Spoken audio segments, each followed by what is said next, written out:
December 6 തകർന്നു വീണ ബാബരി മസ്ജിദിന്റെ 33 കൊല്ലത്തെ ഓർമ്മകൾ നമ്മുടെ ഹൃദയങ്ങളെ വേട്ടയാടുന്നുണ്ടെങ്കിൽ ഓർത്തുവെച്ചോളൂ. ആയിരക്കണക്കിന് ബാബരികൾ നമ്മുടെ ചുറ്റും ഉയർന്നു വരികയാണ്. ഈ പോർട്ടൽ സംവിധാനത്തിലൂടെ, വഖഫ് ബില്ലിലൂടെ, നിയമത്തിലൂടെ, ഇത്തരം സംവിധാനങ്ങളിലൂടെ നമ്മുടെ നാടുകളിലെ വഖഫ് സ്വത്തുകൾ പലർക്കും കയ്യേറ്റം ചെയ്യപ്പെടാൻ പോകുന്ന അവസ്ഥയിലേക്ക് എത്തിച്ചേരുകയാണ്. 992 ഡിസംബർ 6 നിന്ന് 33 കൊല്ലങ്ങൾക്കിപ്പുറം നമ്മുടെ നാട്ടിൽ ഒരു ബാബരിയല്ല, നമ്മുടെ നാടുകളിലെ പള്ളികളും വഖഫ് സ്വത്തുകളും മുഴുവനും സംശയാസ്പദമാകുന്ന ഒരു സാഹചര്യത്തിലേക്ക് വരിക.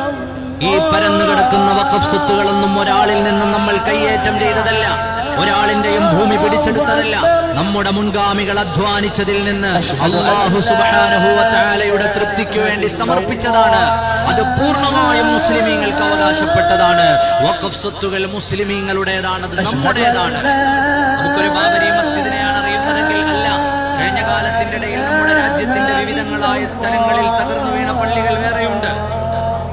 1200 കൊല്ലം പഴക്കമുള്ള ജഅഫർ മുജഫർ ദർഗയുണ്ടായിരുന്നു ഗുജറാത്തിൽ.